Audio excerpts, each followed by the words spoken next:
Саламатсыздар ма, құрметті оқырмандар. Көптен сіздермен бірге жүздеспедім. Қазіргі таңда бізде керемет мастер-класс болып жатыр, керемет мүмкіндік болып жатыр. Бұл жерде керемет нәтиже аласыңыздар. Мен қазіргі осы шығып отырған эфиріме сізге бір кішкене өзімнің практикадан түйген және көріп жатырған нәтижелермен бөлісіп, сонымен қатар бір азғантай болса да кеңес бергім келіп отыр.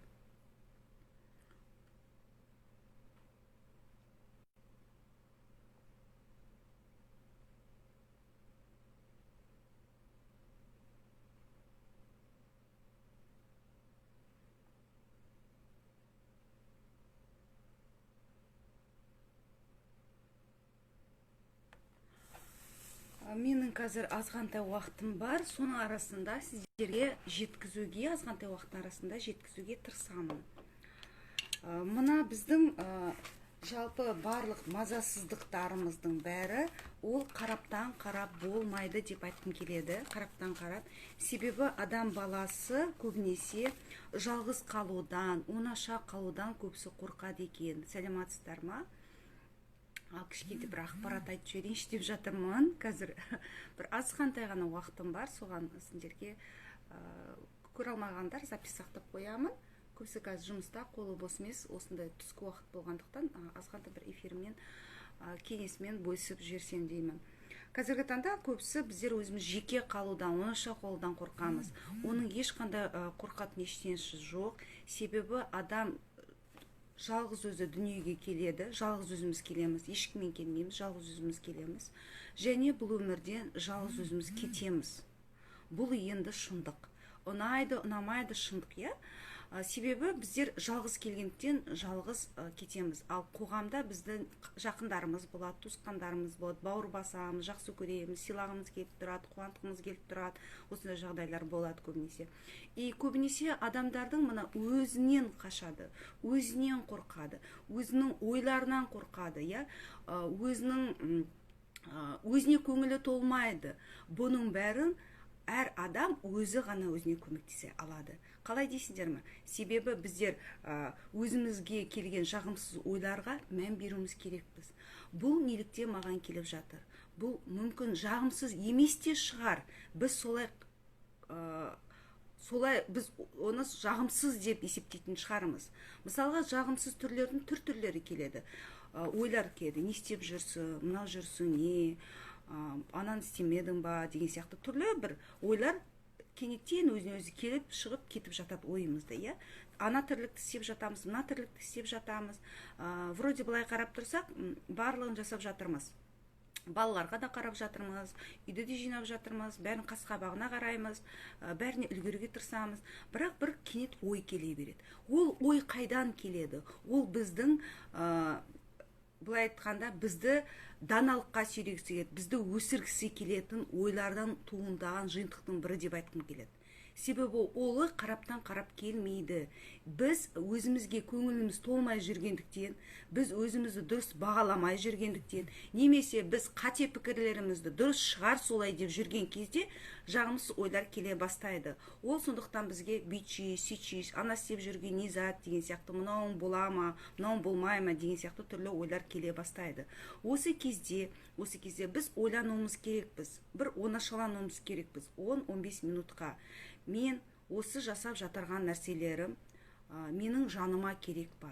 Мен расымен де дұрыс нәрселер жасап жатырмын ба?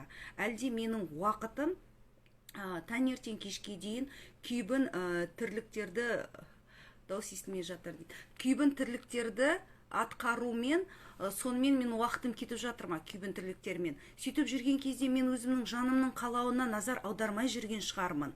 Мүмкін менің жаным басқа нәрсені жасағысы келетін шығар деген сияқты сұрақтарға ойлану керек. Бұл нәрсені мен қызығушылықпен жасап жатырмын ба? Әлде болмаса, маған шынымен де бұл ұнайтын іс болғандықтан жасап жатырмын ба деген сияқты сұрақтарды саралау керек. Осы кезде сіздер ойланып саралап отырған кезде түсінесіңдер, бұл менің бағытым ба, бұл менің жолым ба, бұл нақты маған керек пе, әлде бұл қызығушылық па, әшейін просто қызығушылыққа берілдік деген сияқты.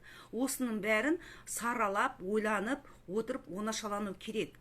Біздер көбінесе не істейміз? Ойбай, жағымсыз келді, біз оңашаланғымыз келмейді. Себебі біз өзіміз саналы тұрғыда біз өзімізден қорқамыз. Неге біз өзімізден қорқамыз? Сендер өздеріңіз қорқып жүрген кезде, сендер бір істі соңына дейін жеткізе аласыңдар ма? Сендер қалаған істеріңізде армандарына жете аласыңдар ма? Егер сендер өздеріңіз қорқып жүрсеңіздер, өз сезіміңіздеріңізден, өз ойларыңыздан, өз іс әрекеттеріңізден, өзіңізге сенімсіздікпен қарап жүрген кезде, сендер қалаған мақсаттарына жете аласыздар ма деген сұрақ қойғым келеді. Әрине жоқ. Біз қандай уақытта ғана қалаған армандарымызға, мақсаттарыма жете аламыз? Біз шынайы, бұл бізге ұнайды, маған ұнайды, және сендер өзіңіздің жаныңыз бен тәніңізге бірге отырып, сол қалауыңыз керексіңдер. Ал сендер саналы тұрғыда қалайсыңдар, ал ішкі жан дүниелеріңіз оны мүлдем қаламайды, ал сонымен ота сіз өздеріңіз сүйрелей берген сайын артқы бір күш сендерді кері қарай тартады. Бір нәрсені болдыртпайды. Соқтан сендер кіммен шаршайсыңдар? Әрине өздеріңізден шаршайсыңдар. Соқтан айтқым келетін, өздеріңізді шаршатпауларыңызды сұраймын. Бұл өмірдегі ең үлкен қастерлі жан, бұл өмірді әр адамға айтам, ол сіздерсіңдер. Дүниеге жалғыз өзіңіз келдіңіздер, және жалғыз өзіңіз кетесіңдер. Соқтан өздеріңіз бағалау тек қана сіздердің ғана қолдарыңызда. Өздеріңізге сенімсіздікпен қарайтын болсаңыз, біреу сізге сенімділік әкеліп бермейді.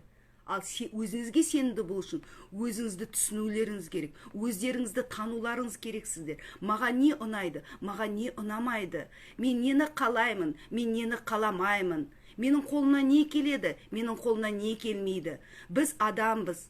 Әр адамның қазір отырған адамдардың гемоглобиндерін қазір алып тексеретін болсақ, отырған адамдардың 100 адамның бәрін бірдей совпадение келмейді. Ол нені білдіреді? Себебі әр адам жеке тұлға. Біз бір-бірімізге ұқсауға міндетті емеспіз. Сендер әр қайсыларыңыз жеке тұлға ретінде өз қабілеттіліктермен, ерекшеліктерімен қана сендер ерекшесіңдер. Әр адамның бойында жақсы да, жағымсыз да қасиет бар. Ал енді сол жақсы қасиетті дамыту, ол тек қана сендердің қолдарында. Жақсы қасиетті қалай дамытамыз? Сол жақсы қасиет қолдарыңызда келетін нәрсемен қана айналыса берсеңіздер, ойларыңыз, зейіндеріңізді, өзіңіздің бойыңызда кемшілікті іздеп, тауып, қазбалай беретін болсаңыз, сіздердің уақыттарыңыз бәрі жақсы бойыңызда қасиеттеріңіз дамытуға қалмайды. Бар ойыңыз, зейіңіз, бойыңыздан кемшілікті көріп, теріп отыруға ғана кетеді. Ал бойыңызда жағымсыз қасиеттерді жою үшін барлық бойыңызда келетін, өзіңізді тану арқылы, білу арқылы бар қасиеттеріңізді дамыту үшін сол қабілеттіліктерге сай ғана әрекет етіп отыру керек. Сол кезде сендер ғана өсесіңдер, дамисыңдар. Ал жағымсыз қасиеттер олар азаяды. Адам болғасын идеалды адам жер бетінде жоқ. Сондықтан махаббат деген қарым-қатынаста барлық махаббаттың бәрі, біз оның жағымсыз қасиеттерін біле тұра, біз оны жақсы көреміз. Сол сияқты балаларымызды білеміз, алаңғасыр, тентек жасайды, бірақ біз оны жақсы көреміз. Сол сияқты махаббатта да біз білеміз, сүйікті жарымыздың кейде ұмытып кететін әдеті бар, кейде жаңағында я дейді, кейінгі алдыратыны бар, бірақ ол ақша табады, мені сыйлайды, қамқорлайды, бала шағасына мейірімділікпен қарайды. Оның бойында да жақсы қасиеттер бар. Егер адам тырнақтың астынан мін іздей беретін болса, ол әрине табылады деп айтқым келеді. Кез келген адамның табылады, кез келген. Тіпті біздің президентімізден бастап, ғұлама адамның бойына іздесен де ол жағымсыз қасиет табылады. Сондықтан сендер өздеріңізге идеалды болмау үшін, өзіңіздеріңізге қателесуге, дұрыс емес жасауға мүмкіндік берудің бірақ жолы адамдардың бәрін қалай бар солай қабылдау керек. Идеалсыз.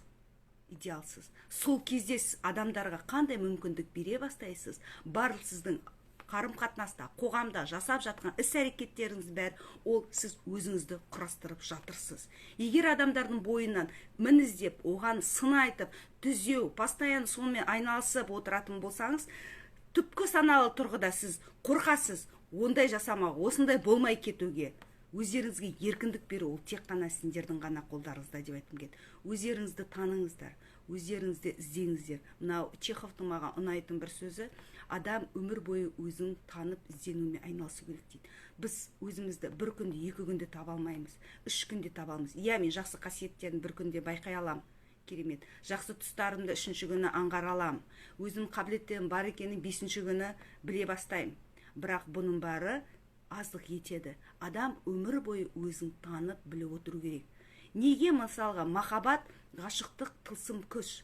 Бұл туралы сендер ойландыңыздар ба? Мен мысалға ғашықтық туралы көп ойландым. Ғашық адам қандай болады? Ғашық адам өзінің сүйген адамның бойынан ешқандай кемшілік көрмейді. Неге? Себебі неге ол адам, ғашық адамдар сұлу болады? Көздерінде от жанып тұрады, нұрланып тұрады, мейірімді болып тұрады. Неге? Себебі ғашық адамдар сол бірінің қасында, ол жандар өздерін керемет сезінеді, еркін сезінеді, әдемі сезінеді, сымбатты сезінеді, өздерін жайлы, жақсы, тыныш сезінеді. Сол сезінетін сезімдерді біз бір-біріміз арқылы өзіміз ала аламыз, сол бір-біріміз арқылы таба аламыз. Сол себептен кейбір ғашықтықтар не болып жатады? Көңілдер қалып жатады. Неліктен? Себебі манағы өздерінің қалайтын дискомфортта, то есть жағымды нәрселер жоғалып, дискомфорт жағдайға түсе бастайды. Сол кезде ғана олар уже көңілі толып, или ашуланып, ренжіп бастайды. Ал шын махаббат ондайлықты еткізбейді. Шын махаббат адамның кемшілігі бар, бола тұрады, оны жақсы көреді және оған әрқашан бақыт тілейді. Оның бұл өмірде өз орнын тауып, бұл өмірде армандарына жетуіне шын махаббат адам оған әрдайым тілеп отырады. Тіпті өзінің қолынан келсе жасайды, қолынан әбден келмейтін болса, ол өзінің қиялға бермей, сол жасауға мүмкіндік жасайды. Мүмкіндік келмесе, Алладан тілеуін тілеп отырады. Міне ана мен баланың арасында шынайы махаббат осы. Сондықтан махаббат ол әр жерде бар. Біздер барлығымыз махаббатқа бөленгіміз келеді. Барлығымыз жылулық естігіміз келеді. Айналада адамдарға беріңізші, сол еркіндікті беріңізші, ешкімді сынамаңызшы, қалай бар солай қабылдаңызшы. Айналада адамдарға қателесуге мүмкіндік беріңіз. Қателесе тұрса да сөкпеуге мүмкіндік беріңіз өзіңізге. Сол кезде ол адам сіздің қасыңызда өзі жайдарлы, былай айтқанда тыныш, жақсы сезіне бастайды. Бұл сезімді ол сізден ғана ала бастады. Сондықтан ондай адамға басқа адам керек емес. Міне махаббат деген осы. Айтайын деп отырмын. Ал ең үлкен махаббаттың бастауы әрине әр адам өзін тану керек. Өзін таныған кезде, өзін жетілдірген кезде ғана ол адам өзіне не керек, не қалауын өзі 2 аяқ, 2 қолымен жасай алады деп айтқым келеді. Сондықтан өз ойларыңыздан, өз сезімдеріңізден қорқуды доғару керек. Ойланыңыздар. Оңашалы қалуды көбінесе неге айналдырыңыздар? Кәдімгі күнделікті іске айналдырыңыздар. Күнінде мен 10-15 минутқа оңашалыға айналып тұрады. Мен күнтізбелігіме енгізіп қоямын. Бұл мен үшін қалыпты жағдай.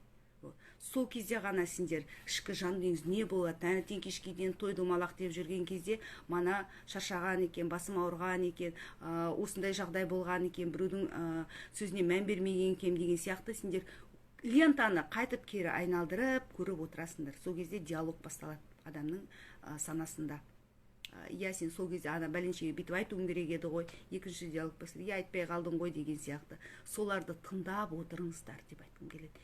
Екеуінің ортасынан керемет үйлесімділікті сендер көре бастайсыңдар. Ал біздер бұл жағдайда көбінесе не істейміз? Қашамыз. Ойбай, не деп кетті, жағымыз ой келіп кетті дейміз. Жағымыз ой емес.